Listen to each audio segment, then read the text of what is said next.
de que estamos ya a finales, gracias, a finales del 2017, comenzando el 2018. En el 2018 les dije, se van a cumplir 70 años de la restauración de Israel, del pueblo de Israel como nación.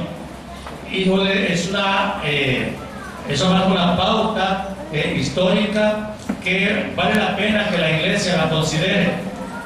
Oigan bien, el peor tiempo para que la iglesia se mantenga fría es hoy, cuando estamos a las puertas de la venida de Cristo.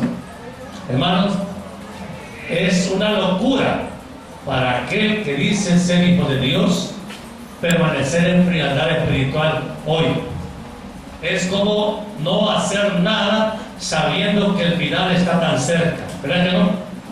Amados, esta tarde con la ayuda del Señor vamos a meditar en un tema: la oración, poder de Dios para salvación de las almas.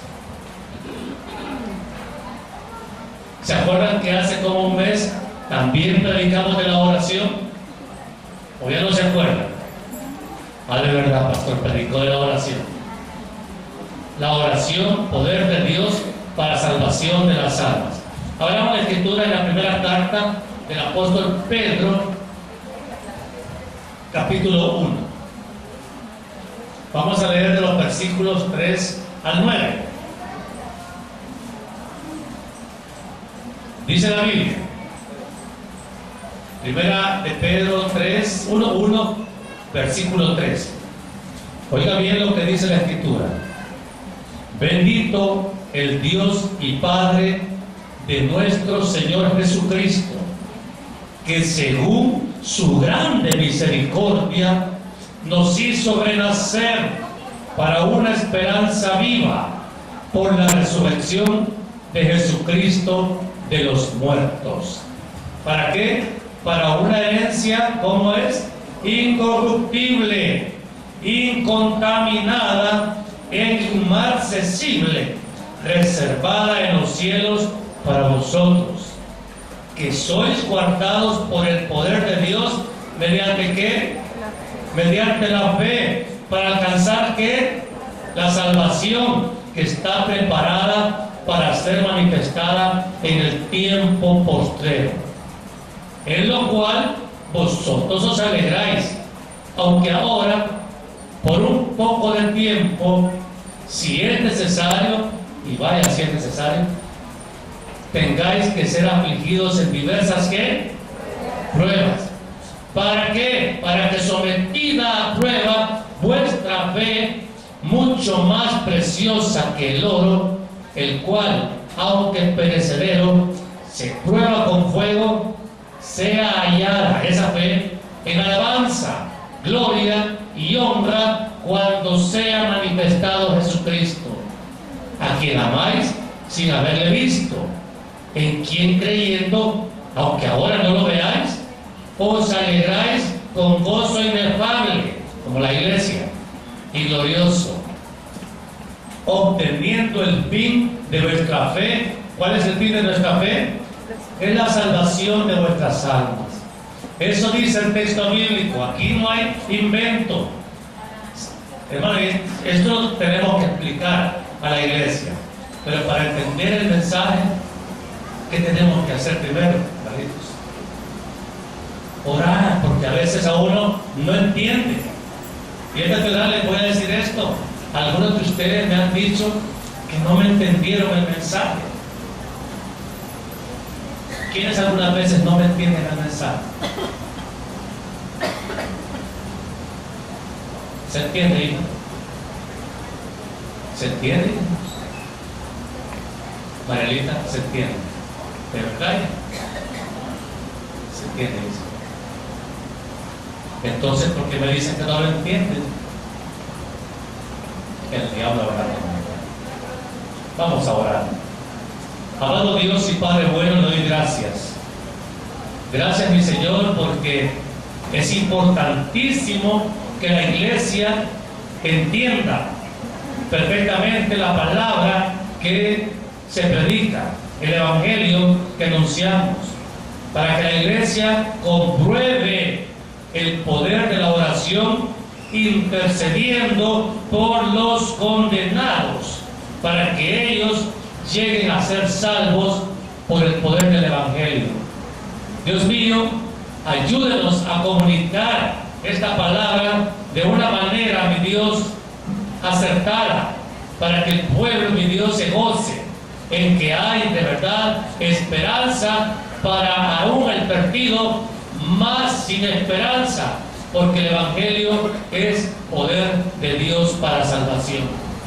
Ayúdanos a no desmayar, mi Dios, y que la fe la podamos sostener en firme hasta el día de la venida de nuestro amado Señor Jesucristo. Y esto sea un testimonio que le dé gloria, honra y alabanza solamente a su nombre, Señor. En Cristo Jesús. Amén y amén. ¿Pueden tomar asiento, amados hermanos? ¿Quiénes se acuerdan que hace un mes predicamos acerca de la oración? ¿No se acuerdan? Bueno, hace un mes predicamos de la oración. La oración para que nosotros estemos seguros de que Dios nos oye y que Dios está muy atento a las cosas que le pedimos. Y enseñamos también en aquella ocasión que para recibir el favor de Dios, hombre, es bueno, es necesario estar en buena relación con Él. En santidad es más fácil que Dios le conteste su petición que si vive sumergido en el pecado, lo cual para un verdadero hijo de Dios no es posible. Amado hermano, en el proyecto evangelístico que tenemos como iglesia, hermanos, no podemos nosotros hacerlo solamente por entusiasmo. Reconocemos que nuestra ciudad, San Vicente, necesita salvación, y el que necesita salvación es porque en este momento está condenado. Si muere, no se salva, se va al infierno. ¿Entienden eso, amados? Y el punto es que nosotros no podemos hacer una labor evangelística solamente por entusiasmo. Nuestro evangelismo tiene que ser eficaz. Nuestro evangelismo tiene que ser lleno del poder del Espíritu Santo, para que las almas puedan ser conmovidas por el anuncio del Evangelio de Jesucristo. En el libro de los Hechos, capítulo 6, vamos a leer del versículo 1 al 4. Hechos 6, 1 al 4. Dice la Biblia: en aquellos días, como creciera el número de los discípulos, hubo murmuración de los griegos contra los hebreos, de que las viudas de aquellos eran desatendidas en la distribución diaria. Entonces los 12 convocaron a la multitud de los discípulos y dijeron, oigan bien lo que dijeron los 12: no es justo que nosotros dejemos la palabra de Dios para servir a las mesas.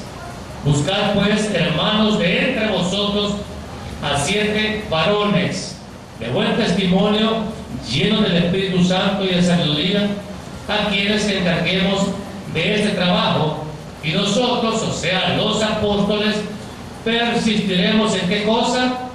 En la oración y en el ministerio de la palabra. Bien,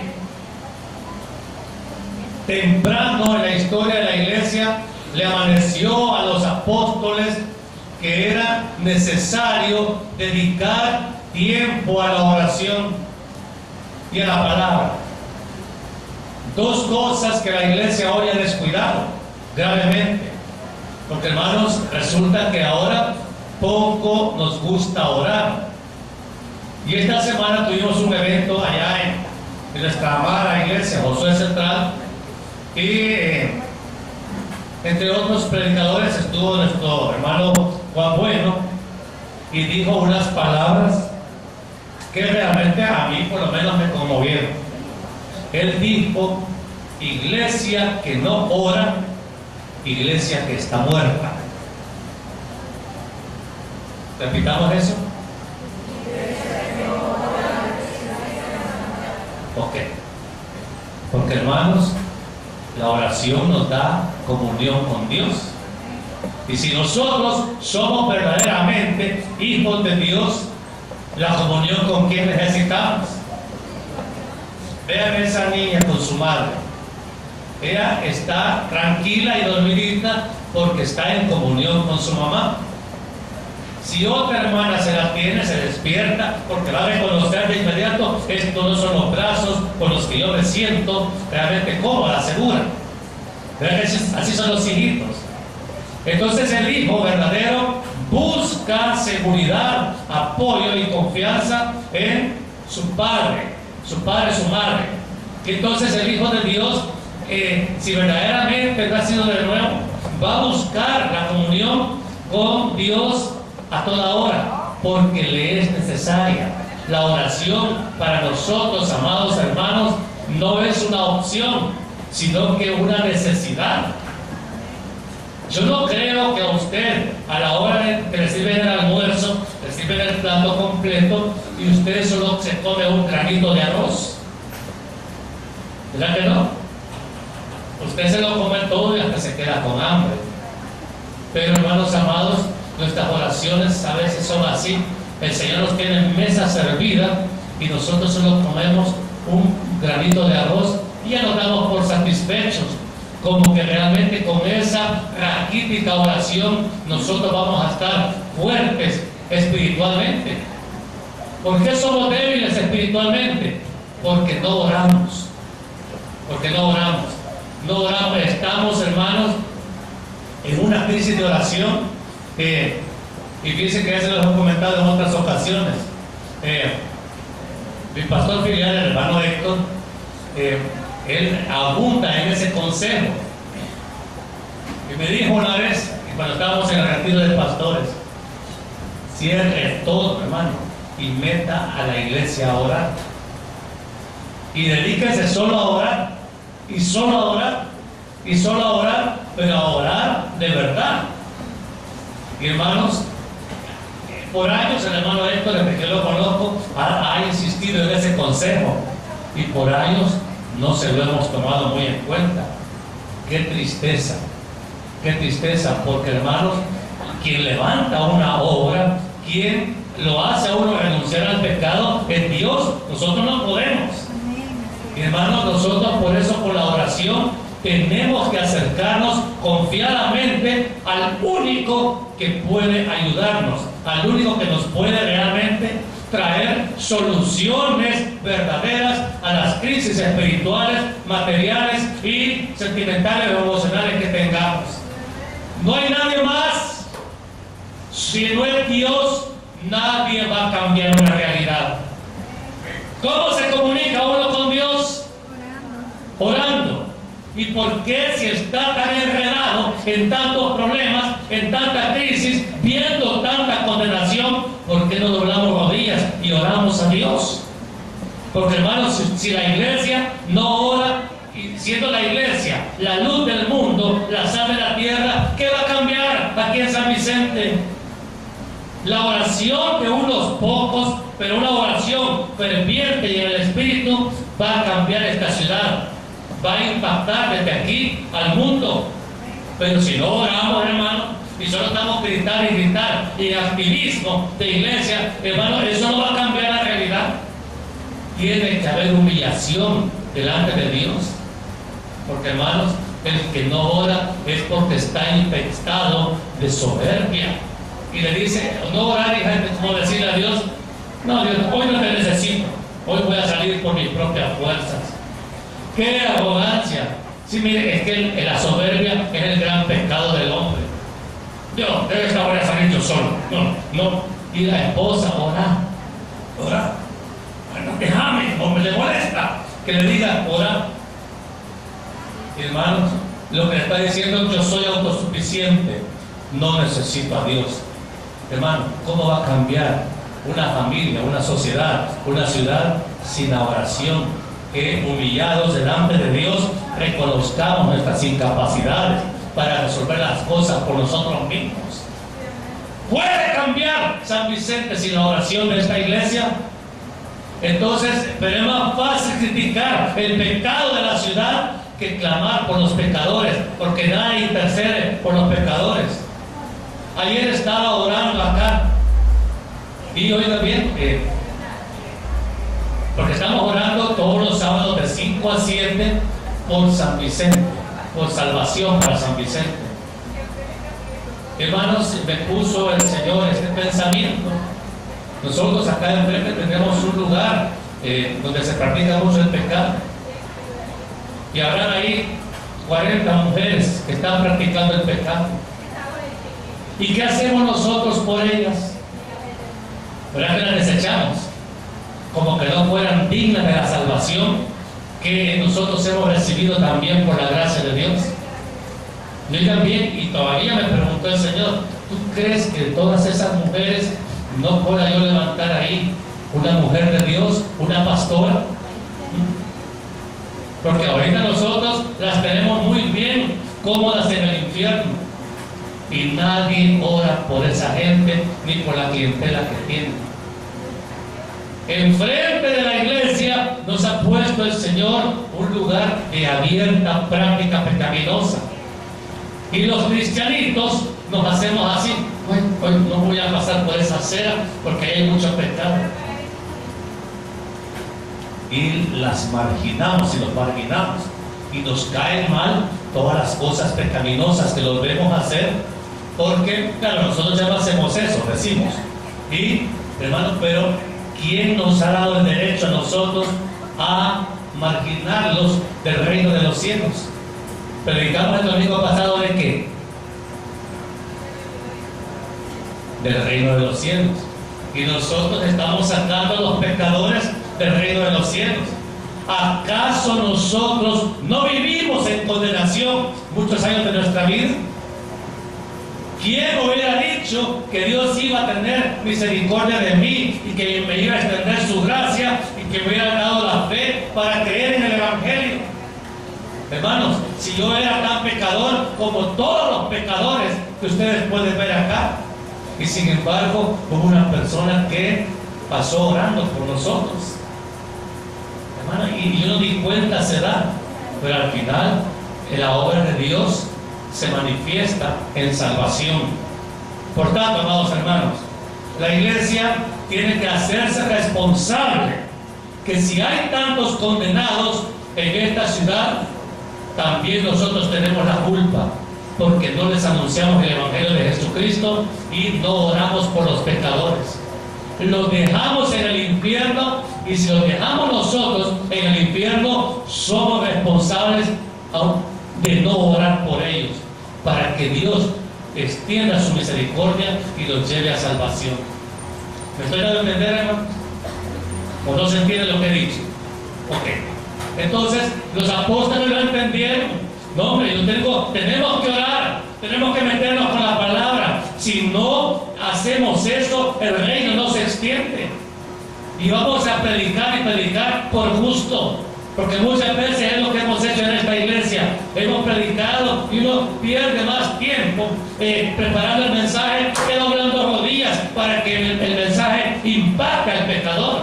¿Comprende usted eso? Y de eso también yo soy responsable, amados hermanos. Porque no todo es intelecto. El Evangelio es poder de Dios para salvación. Tiene que llevar el componente del Espíritu Santo para que esa palabra sea vigorosa y pueda hacer los cambios que Dios quiere hacer en aquellos que la reciban. ¿Comprende, amado?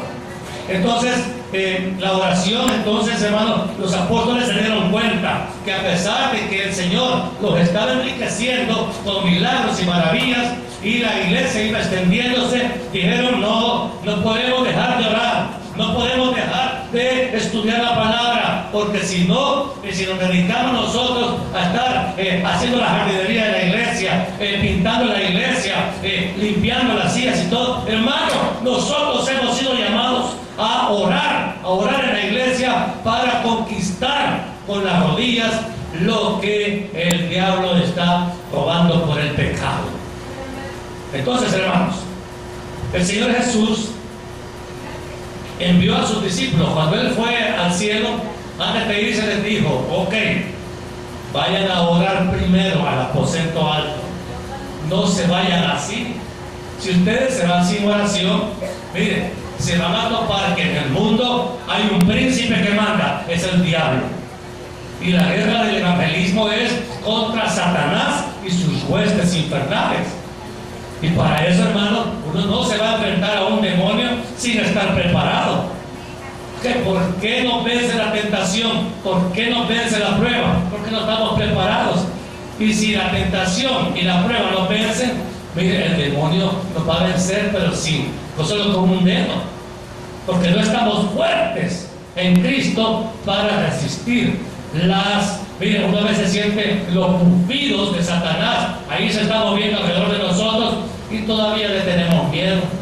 Se mueven cosas y uno tiene miedo. Hacen ruido porque los demonios les gusta asustarlo a uno. Si se le presenta un demonio, si Dios lo permitiera, hermano, creo que usted ahí queda paralizado. Porque está débil. Porque no, hermano, no entiende qué es lo que somos nosotros en Cristo. Y así vamos a salir a conquistar el mundo para Cristo. En estas condiciones tan raquíticas espiritualmente. ¿Se puede? Entonces, hermano, el Señor les dijo: váyanse al aposento alto, esperen hasta que venga la promesa del Padre. Y se refería a la llegada del Espíritu Santo. 10 días orando para que el Espíritu viniera. Eso dice la Escritura. Alguna vez ha pasado 10 días esperando una unción del Espíritu Santo. No, bueno. Más si no lo recibió. Entonces, ¿qué pasó? Oramos mal, nos dormimos. Ok. Miren, hermanos, si uno, de verdad, la vida del cristiano debe de ser de oración permanente, orar sin cesar. ¿Sí? Hermanos amados, y nosotros comemos sin cesar, nosotros peleamos sin cesar, pecamos sin cesar, pero no oramos. Y eso es lo que nos tiene débiles. Eso es lo que no permite que el evangelio se extienda, que el reino avance. Hermanos, cuando vino el Espíritu Santo, por supuesto, mire, el Espíritu Santo no vino para solo manifestarse en materia física, extraordinaria, sobrenatural. El propósito era llenarnos de poder para empezar la guerra de conquista del mundo entero contra Satanás y sus huestes infernales. El Señor nos mandó a pelear contra los demonios que tienen atrapado al condenado. La gente está condenada porque el diablo es el que manda ahí. ¿Se acuerda del reino de las tinieblas? ¿Quién es el rey del reino de las tinieblas? Satanás. Ajá. ¿Y quién es el rey en el reino que usted y yo supuestamente pertenecemos? ¿Quién es? Es Cristo. Entonces, hermano, a veces nosotros decimos que estamos en Cristo y nos portamos como que fuéramos hijos del diablo. Entonces, ¿qué poder va a tener nuestro testimonio, nuestro evangelismo? Entonces, ¿cómo vamos a avanzar? Si, hermanos, nosotros estamos débiles, el pecado se hace manifiesto en nosotros. Llevemos a pecado. No tenemos olor a Cristo, ¿verdad que no? Y amados hermanos, el evangelismo es eficaz cuando se hace con el debido preparativo. Sin oración no va a venir el Espíritu Santo. Y si no está el Espíritu Santo en nosotros, ¿a qué vamos a salir? Y amados hermanos, fíjense que el Señor les dio esa orden, que vayan y esperen la promesa del Padre. Padre, y quédense orando. Y la Biblia dice que estaban orando unánimes juntos, estaban pidiendo la misma capacitación para poder anunciar el Evangelio con eficacia, para que la gente al oír el Evangelio realmente creyera al Evangelio y fueran llevados al arrepentimiento. Hermano, en ninguna parte de la Biblia habla de que los apóstoles llevaban fichas vacías para que la gente las llenara si recibían a Cristo. La conversión se notaba.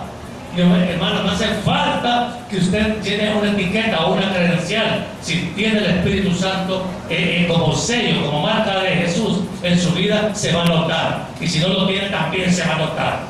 Entonces, hermanos, quiero llegar a esto. Es imposible ganar a un solo perdido, a un solo condenado, sin oración. Porque el evangelismo, hermanos, es una batalla, es una guerra espiritual. Cuando uno sale a evangelizar, sale a arrebatarle las almas al diablo. Y el diablo no está dispuesto a soltar una siquiera. El diablo es un buen pastor de sus condenados y no quiere que nadie escape de la condenación. Y el trabajo nuestro es ir al mero infierno a sacar a los condenados para salvación. Por eso el Señor dijo: las puertas del Hades no van a prevalecer contra la iglesia. Ok, imagínese usted, aquí hay una puerta, es la puerta del Hades. De aquí para allá está el lugar de condenación. Y nosotros en Cristo podemos entrar por esa puerta nos va a poder resistir a nosotros. Vamos a poder entrar al mero lugar de condenación y vamos a sacar esta alma, Señor, esta, ok, y la sacamos. Y el diablo no va a poder resistirlo. Y vamos a sacarlo de muerte a vida. Claro, el Señor es el que va dirigiendo todo ese milagro de la salvación. Pero los instrumentos que predican el Evangelio, ¿quiénes somos? Entonces, si uno llega a las puertas del infierno así, ay no, el pastor parece que no mató a esto, no vaya, porque hermano, ahí nomás el diablo le da la primera cachetada y lo saca a la carrera. Uno tiene que ir fuerte, donde el condenado, y hablarle y decirle: si te mueres te vas al infierno, estás listo para irte al infierno, porque Cristo no te ha salvado todavía. Y a la gente no le gusta que le digan eso. ¿Cómo se atreve a decir que soy pecador? Ni eso quieren oír. No se reconocen como pecadores, mucho menos creen que están a un hilito de irse al infierno. Ya que no lo creen, sino que se creen: ay, va a ser de la santita, así como no, como vos ya estás en el cielo. Si yo como fui rescatado por el Señor, pero el hecho es que usted no. Y se nota por sus frutos, se nota por la clase de vida que la gente tiene, hermanos. Y aunque no se le note, si Cristo no lo ha redimido, es salvo. No es salvo. Entonces el trabajo nuestro como iglesia es comenzar a pelear la batalla espiritual. ¿Dónde dice eso en la Biblia? Bueno, Lucas 8, 11 y 12. Oiga bien. Hablando de la explicación de la parábola del sembrador. Esta es, Lucas 8, 11. Esta es pues la parábola. La semilla es la palabra de Dios. Y los de junto al camino son los que oyen, y luego viene el diablo y quita de su corazón la palabra para que no crean y se salven. Se dan cuenta que a la par de que nosotros andamos plantando la semilla del Evangelio, Satanás, por lo que el Señor Jesucristo dice, tiene acceso al corazón del condenado y le impide, mire, Satanás va a impedir que se oiga el Evangelio.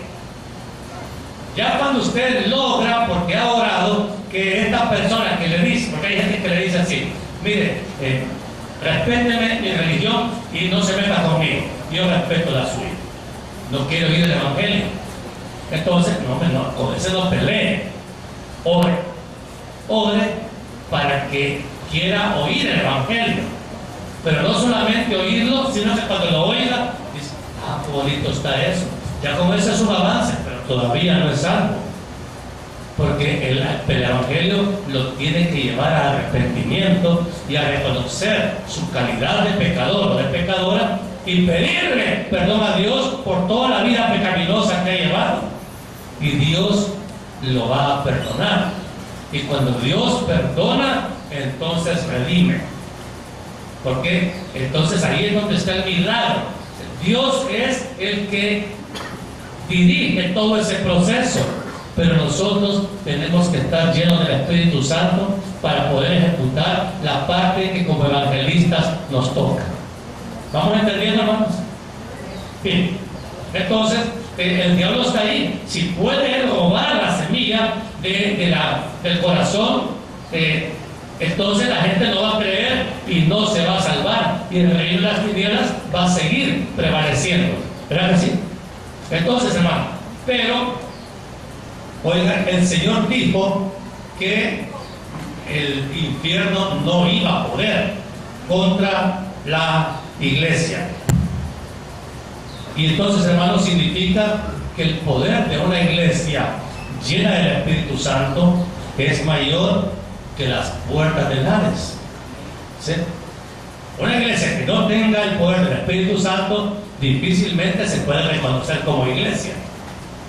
Alguien que en Cristo viva una vida sin oración y se consienta pecados y vive un cristianismo mediocre, como la mayoría de los cristianos ahora, no están preparados para conquistar. Miren, a los soldados, cuando los reclutan, hermano, lo primero que hacen es cortarles el pelo y los someten a una disciplina que el salvadoreño le llaman chicharrón, para irlos avanzando, para irlos haciendo obedientes, y los meten a un proceso que, según las condiciones de militares, puede durar de 3, 6 meses a un año, para fortalecerlos, porque los van a mandar a la guerra. O sea, ningún soldado puede decir que está preparado para conquistar si no llegan un día a poner el uniforme y le dan el armamento completo para que pueda salir a pelear. Y nosotros en Cristo, eso es lo que somos, hermano. Somos soldados de Cristo. Somos soldados de Cristo, de nombre o de hecho. Es que, hermano, miren, a la iglesia le está costando entender esto, que lo que Dios, el propósito de Dios al darnos salvación es convertirnos en sus soldados para extender su reino. Y usted lo puede ir. Se lo voy a buscar en unos términos sencillos. Póngale usted que vamos a conquistar la casa del vecino. Me va a regalar el vecino su casa, así nomás. No, para que me la dé, para quitársela, tengo que pelear con él. Y tengo que, para pelear con él, si voy a pelear es porque soy lo suficientemente fuerte para arrebatarle su territorio. Si no, mejor no voy, porque lo más probable es que él en venganza venga y me quite a mí mi pedazo también. Entonces, hermano, el diablo es príncipe de este mundo. Él tiene en su poder millones de almas condenadas, y así las quiere tener.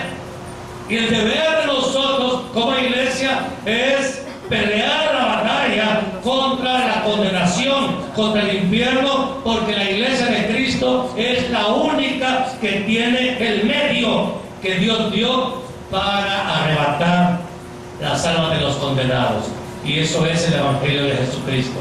Porque no me avergüenzo del Evangelio, porque es poder de Dios para salvación. Hermano, ¿usted cree que este Evangelio es poder de Dios? Y si saben que es poderoso este Evangelio, ¿por qué lo tiene guardado? ¿Por qué no aplica el poder que el Evangelio tiene, que la palabra tiene, para haber conquistado ya algo del reino de las tinieblas? Sino que ya nos acostumbramos a vernos rodeados de tinieblas, pero como nosotros estamos en luz, ya que estamos tranquilos.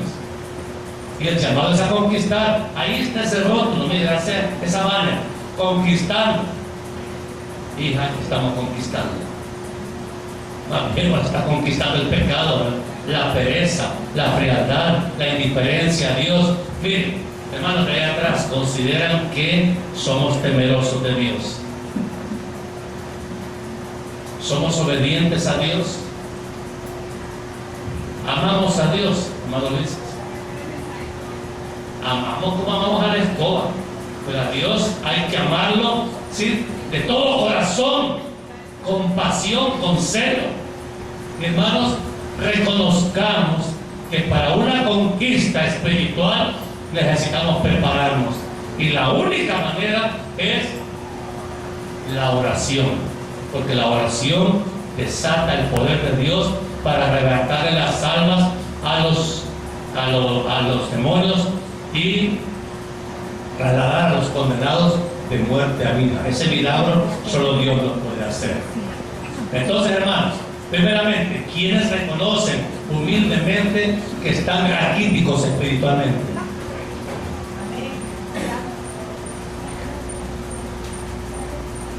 Entonces, ¿qué van a hacer este ejército de esqueletos?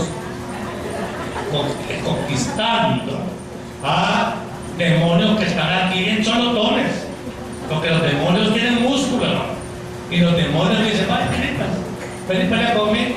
Y hermano, al primer ladrido de ese demonio salimos corriendo, ¿verdad?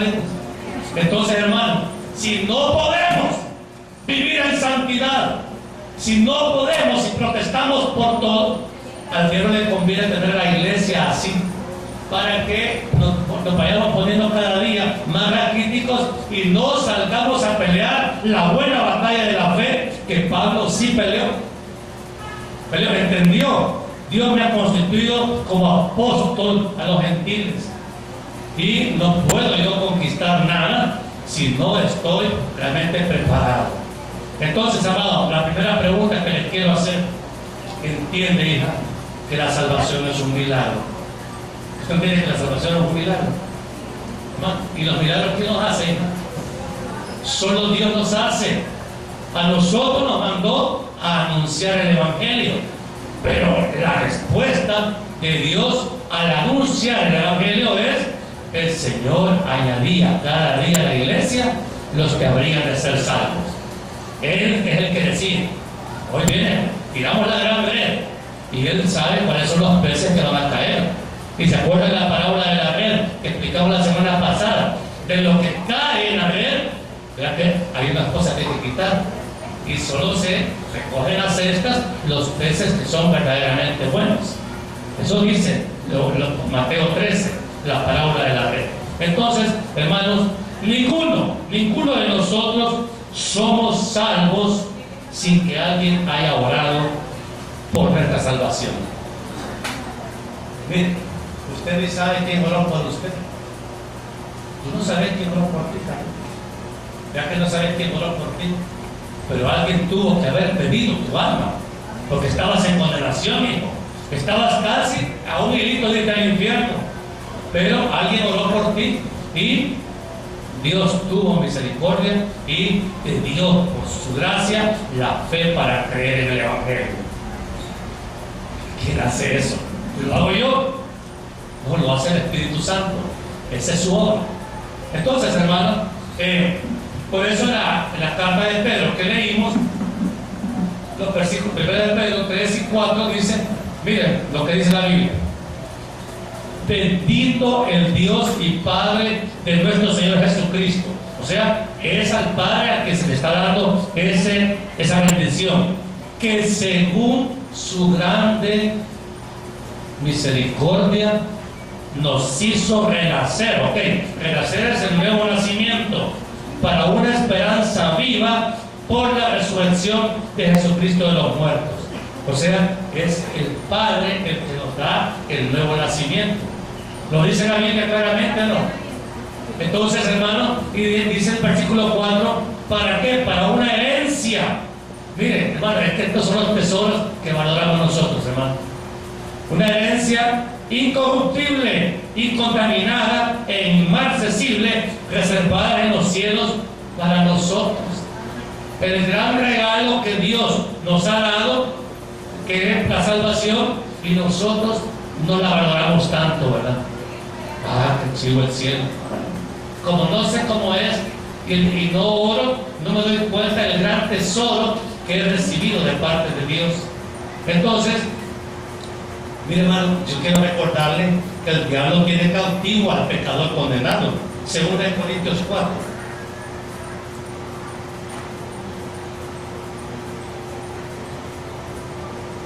Según en Corintios 4, 3 y 4. Miren lo que dice la Biblia. Oiga bien lo que dice la Biblia. Pero, oiga bien, si nuestro evangelio está aún encubierto, entre los que se pierden está encubierto, en los cuales el Dios de este siglo, ¿quién es el Dios de este siglo? Cegó el entendimiento de los incrédulos para que no les resplandezca la luz del Evangelio de la gloria de Cristo, el cual es la imagen de Dios. O sea, estamos claros que el pecador condenado, hermano, por eso es que se enojan cuando les hablamos de salvación. Por eso es que no entienden el Evangelio de Jesucristo, porque Satanás mismo les tiene velado el entendimiento, cegados, no pueden ver la salvación. Y, hermanos, nuestro deber entonces, yo no puedo quitarle la venda, puedo quitarle yo la venda, yo no puedo, pero tengo las armas que Dios me ha dado para que el Señor haga esa obra con su Espíritu Santo. Miren, hermanos, quizás usted tiene una abuelita, aquellas beatas de antes, que lo ha llegado a odiar a usted porque se ha hecho evangélico. Yo tengo familia así, que le caigo pero gordo, mal, porque soy evangélico. Ellos le llaman evangélico a los que somos salvos, pero ellos se creen salvos. Entonces, claro, es imposible. Yo no he sido llamado a quitarles la venda, yo he sido llamado a anunciarles el evangelio de la luz de Cristo. Entonces no lo van a entender. Entonces, como el que hace el milagro de dar entendimiento al que está cegado, entonces yo tengo que ir orar. Usted hace esto, hermano. Esto es orar. Y pues, si yo tuviera un hijo inconverso, o sea, condenado, valdría la pena que me pusiera de rodillas. Y valdría la pena que me postrara. Postrarse es esto.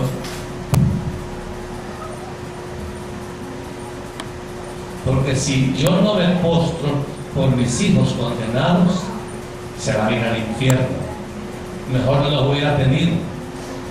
Mejor que no hubieran nacido en vez de que nazcan para condenación, porque yo no pude ser capaz de doblar mis rodillas y postrar mi frente para que el Señor, en su misericordia, como dice Pedro, los pueda tocar para vida. Entonces, hermano, mucha gente que nosotros conocemos y que amamos ya está con un pie en el infierno casi, y oramos por ellos. Pudiendo hacer lo bueno, el que puede hacer lo bueno, dice Santiago, y no lo hace, ¿cómo se llama eso? Pecado. Y ese pecado lo estamos cometiendo. Ahí nos pone el Señor en el mundo a muchas personas que están condenadas, o no se les nota que están condenadas. Y nosotros bien frescos, ¿verdad? Porque se vayan al infierno. Hermano, irse al infierno es una tragedia peor que una peste, que un terremoto, que una inundación. El infierno es infinitamente peor que eso. Y nosotros orando, para sin tierra, Señor, que no me caiga la casa encima. Señor, si tú vas a matar a todos estos pecadores, dale las oportunidades para que ellos se arrepientan. Yo te pido, Señor, en el nombre de Jesús, que tenga misericordia de ellos y los salves, que tengan salvación. Pero como estamos enojados porque no quieren recibir a Cristo, entonces, pues yo ya le dije, entonces si se va al infierno, yo de esa sangre tengo que dar cuentas, y no oramos por ellos, los dejamos cómodamente en el infierno. Hermanos, eso es una ingratitud de nuestra parte, porque sabemos su destino eterno. Y oiga bien, cuando usted ve el muertito en el ataúd, miren, los que arreglan los muertitos se preocupan por dejarlos con cara de angelitos. Y la familia le dice a uno, pastor, no me diga, ay pastor, pero diga que se fue al cielo. Entonces, a mí ya me ha tocado, díganme, y yo si no soy el que lo mando ni al cielo ni al infierno. Pero hermano, si no me pida, si usted se muere, que yo diga en su funeral y que lo mande al cielo, porque mi palabra no es la que lo va a mandar al cielo, sino la palabra de Dios. Entonces, hermano, vivamos el evangelio como debe de vivirse. Ya basta de fingir ser cristianos. Porque el que finge ser cristiano, hermano, está condenado.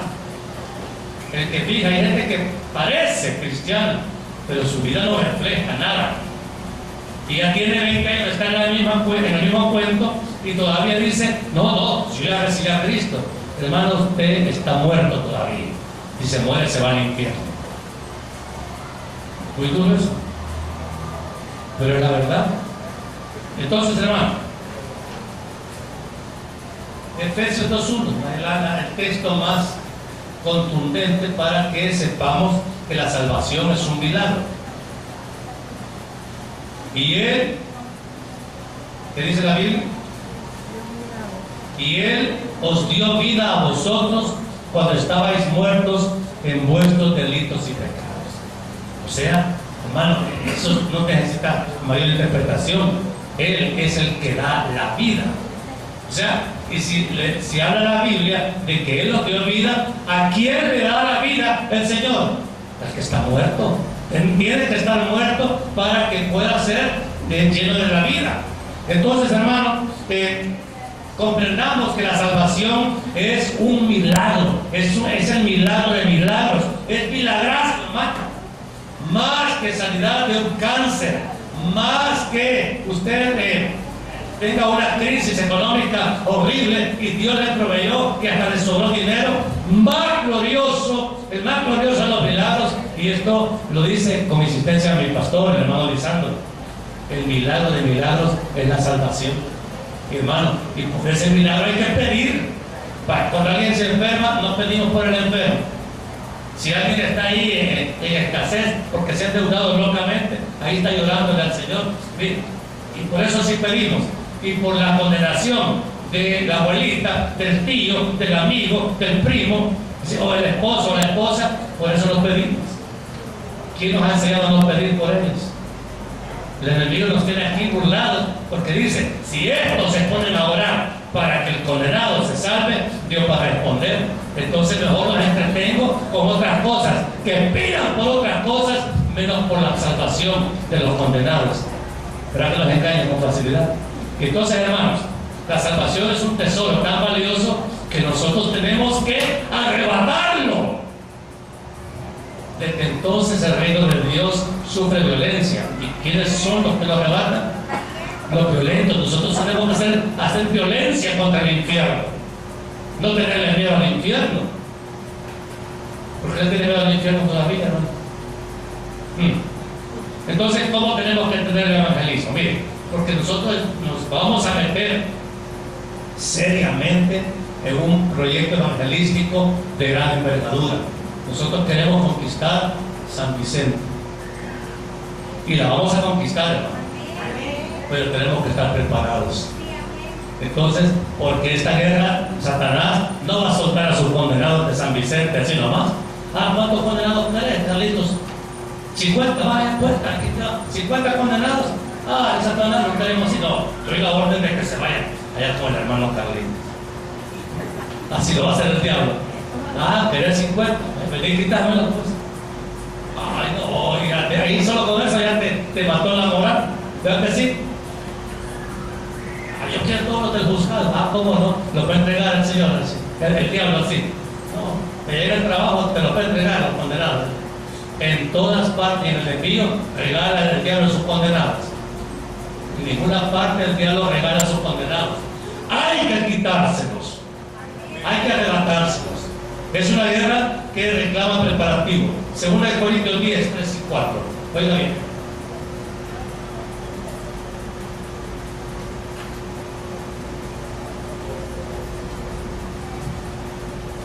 Pues, aunque andamos en la carne, ¿qué dice la Biblia? No militamos según la carne, porque las armas de nuestra milicia no son carnales, sino poderosas en Dios para la destrucción de fortalezas.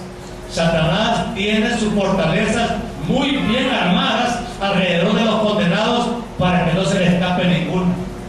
Entonces, y nosotros, hermanos, no vamos a ir contra el diablo con pistolas, con cañones. Nuestras armas son espirituales. Nuestra arma es la oración y la palabra. Cuando usted clama a Dios para que derribe las fortalezas del infierno, Dios la va a derribar. Pero usted tiene que estar haciendo una intercesión. Voy a hacer una pregunta a la iglesia. ¿Quién entre nosotros tiene por lo menos una persona amada que está en condenación? Ok. ¿La vas a dejar en el infierno? Pero no estás peleando, hijo. ¿La vas a dejar en el infierno?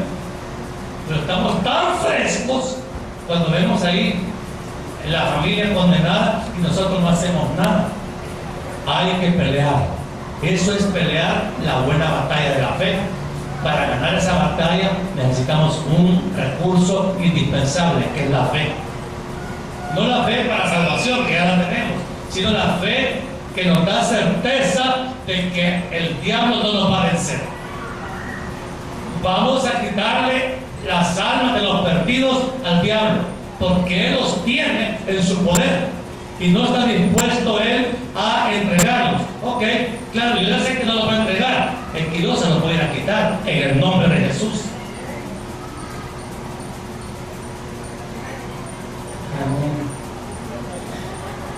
No nos ha dado Dios espíritu de cobardía.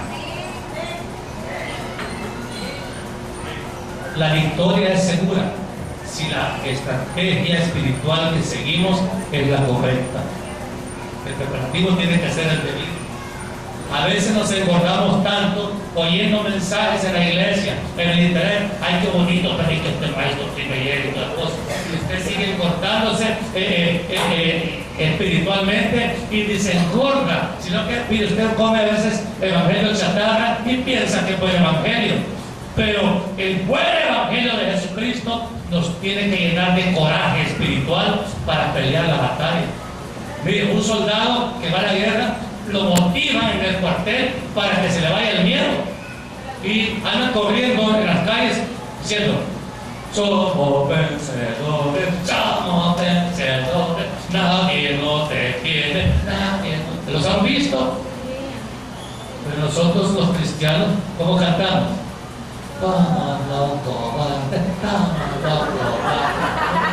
Salimos corriendo. ¿Qué es eso, hombre? ¿Qué es eso? ¿Y quién es Cristo? ¿Para qué es la cruz? ¿Para qué es la sangre?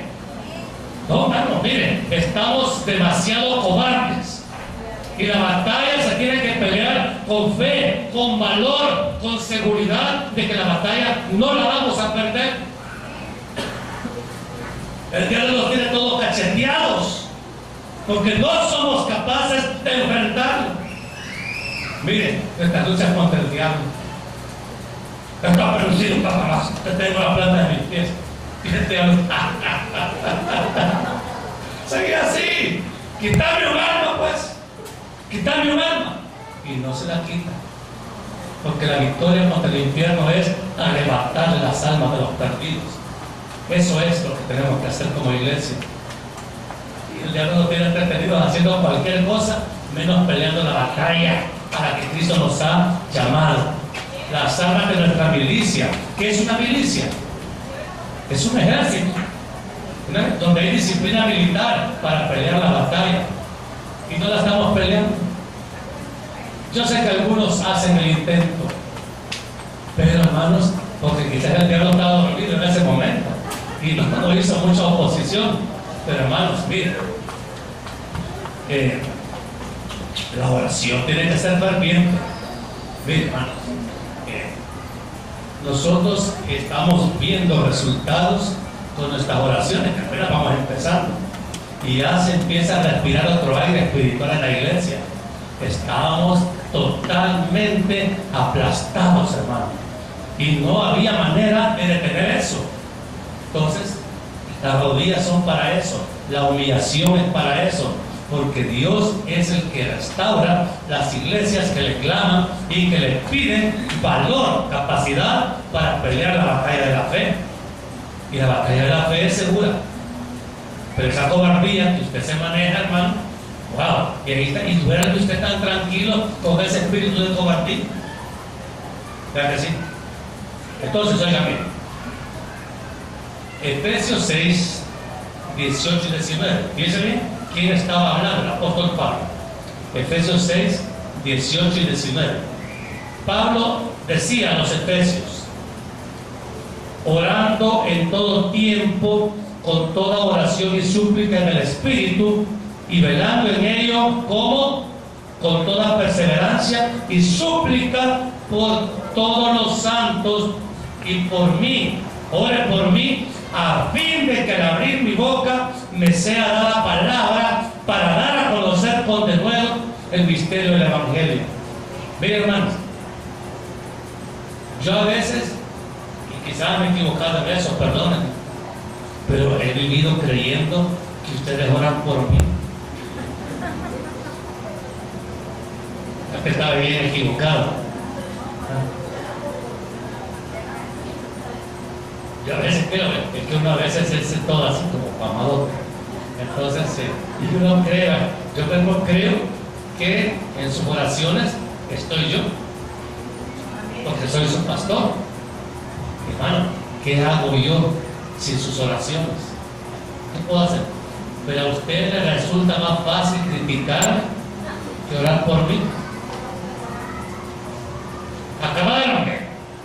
Porque Dios, mire, tocarme, Carlitos, de que estoy hecho. Decirle a la congregación de que estoy hecho perfecto. De carne y hueso. Soy de carne y hueso con usted. Entonces, mire, aunque ya esté redimido por la sangre del Cordero, sigo siendo de carne. Y mi carne es mala. Entonces yo puedo equivocarme. Yo no soy Dios. Yo soy un predicador del Evangelio. Entonces, cuando usted vea que anda ahí con una pata floja, ¿qué va a hacer? ¿Qué va a hacer? Orar. Ni te acordabas de que tenías que orar por mí, ¿no, chiquito?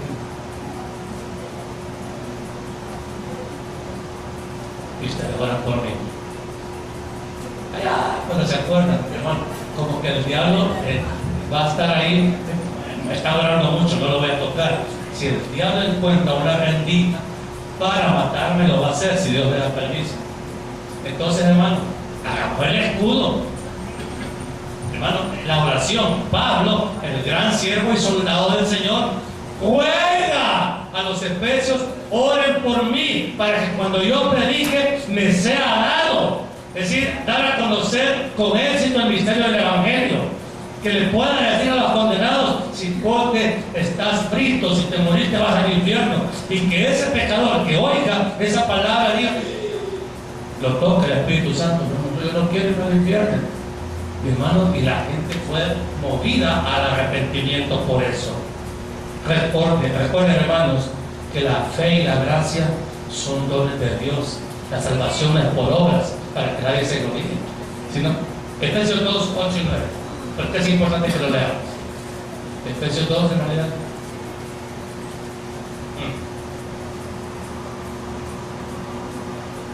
Dice la Escritura: porque por gracia sois salvos por medio de la fe. Y esto no de vosotros, pues es don de Dios, no por obras, para que nadie se gloríe. Hermano, la salvación es obra de Dios. Entonces, oigan bien, si yo no tengo, pienso yo que no he recibido esa gracia para ser salvo, entonces tengo que orar por aquel que no la ha recibido todavía, porque yo no le puedo dar, yo no tengo gracia en mí para darle. Él es todo gracia y Él es el que va a dar la gracia y la fe para creer. Hermanos amados, si yo no soy el que la da, le puedo pedir al que la da. Al Señor, tú eres el que cantamos: mas el Dios de toda gracia. O sea, ¿quién tiene toda la gracia? Y Él es el que da la gracia para que usted tenga la fe para creer. Y entonces, hermanos, nosotros tenemos que orar insistentemente, con perseverancia, y recordarle a usted: Satanás no puede impedir que sembremos la semilla del Evangelio, pero hará todo lo que pueda para impedir que el pecador la oiga, la palabra del Evangelio, y la crea y sea salvo. ¿Entiende el mensaje, hermano? Entonces, le voy a hablar con toda sinceridad. Vivimos en una ciudad donde el pecado reina. ¿Están conscientes de eso? Ustedes conocen bien las miserias del pecado. Solo en esta zona del país, ustedes, la gente que trabaja como abogado, como médico, conocen bien las facturas del pecado en una sociedad. Pero la iglesia también tiene que conocerlas. Y, hermanos, reconocer que nosotros sí podemos hacer algo valioso para la salvación en San Vicente. Orar fervientemente y en el Espíritu.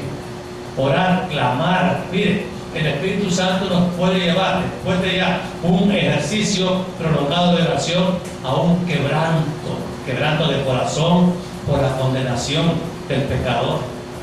Ya que tenemos tiempo de no sentir eso. Y hermanos, el quebranto en usted derrama lágrimas. Dios le va a poner por su Santo Espíritu el nombre de una persona. Y usted va a decir: Dios mío, pero este es bien malo, y por eso tengo que orar. Señor, ora. Y a veces nos pone aquel que peor nos cae. Ora por él. Y uno empieza a orar.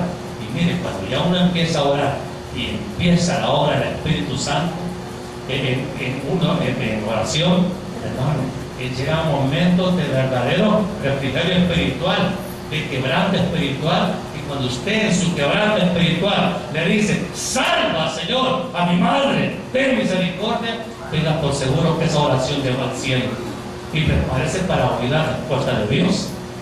Pero hermano, si usted nunca pide por su mamá y por tu hermano, usted sabe que tiene todos los pecados sabidos y por haber, entonces usted voluntariamente los está dejando en el infierno por cobarde, porque no quiere pelear la buena batalla de la fe, que significa humillarse delante de Dios todo el tiempo que sea necesario hasta que veamos la respuesta de Dios salvando a los pecadores.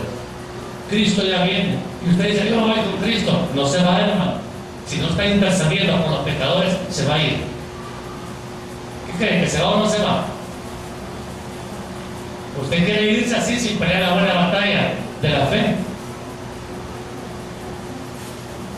¿Se va o no se va? Si no intercede por los perdidos, si no ora por los perdidos, si no pelea la buena batalla de la fe. ¿De qué me sirve, hermano? ¡Hey! Organizamos para el sábado un equipo evangelístico. ¿Quieren ir? No. A ver, fresquito, hermano, para que. Vamos, mira qué chico. Mira que a la calle. Hermano, lo voy a mandar a pasear. Eso es pasear. La idea es hablar con el pecador cara a cara. Eso tiene que ser muy lleno del Espíritu Santo.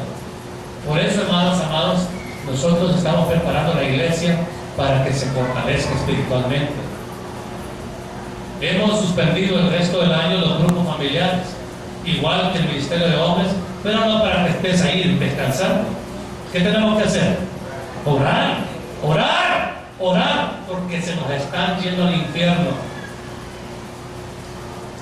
¿O a dónde se van? Entonces, hermano, vamos a dejar que él se vaya al infierno. Hay que orar ahí. Uno no quiere orar. ¿Verdad que no oramos por los enemigos?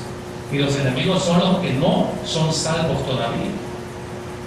Pero la iglesia tiene que despertar, hermano. La idea de predicar mensajes evangelísticos es para que entendamos: cuando salimos a evangelizar, vamos a ir a hacer la guerra al propio infierno. Porque Satanás no nos va a soltar un solo condenado así por las buenas. Tenemos que pelear, y eso se hace comenzando en oración. Yo quiero pedir a la iglesia a esta hora. Mire, hermano, estamos teniendo muy lindo tiempo los sábados. Son 2 horas de 5 a 7 y nos ponemos de rodillas, hermano, y ministramos a la iglesia en cuanto a este compromiso. Y yo creo que vamos a ir viendo cada día más la gloria del Señor. Antier el hermano Juan Bueno predicaba esto en los primeros años del centro evangelístico y dijo: convocábamos a oración y solo mi esposa y yo.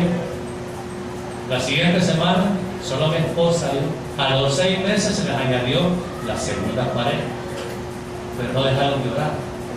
Hermanos, hoy ese es el trabajo místico, una congregación que tiene miles y miles de miembros y Dios los ha levantado grandemente. Pero ¿cómo empezó? Orando por lo que creemos que vamos a ver grandes cosas en San Vicente. Pero si no oramos, no vamos a ver nada. ¿Y saben cuál es el riesgo? Desaparecer como iglesia. O sea, si no crecemos, vamos a desaparecer. Y vamos a desaparecer porque no peleamos la buena batalla de la fe. Nosotros, con mi esposa, es lo que hemos dispuesto. Y fíjense que nuestro pastor general, el hermano Lisandro, después de nosotros hayamos ya dispuesto a eso, nos dio exactamente la misma instrucción: dedíquense a la oración. El mundo no se va a conquistar sin oración. Y yo quiero preguntarles ahora a ustedes, ¿quiénes van a estar con nosotros peleando esta batalla en oración para conquistar San Vicente? Pónganse de pie, lo que quieran, los que no quieran, quédense sentados. Porque esto solamente funciona voluntariamente.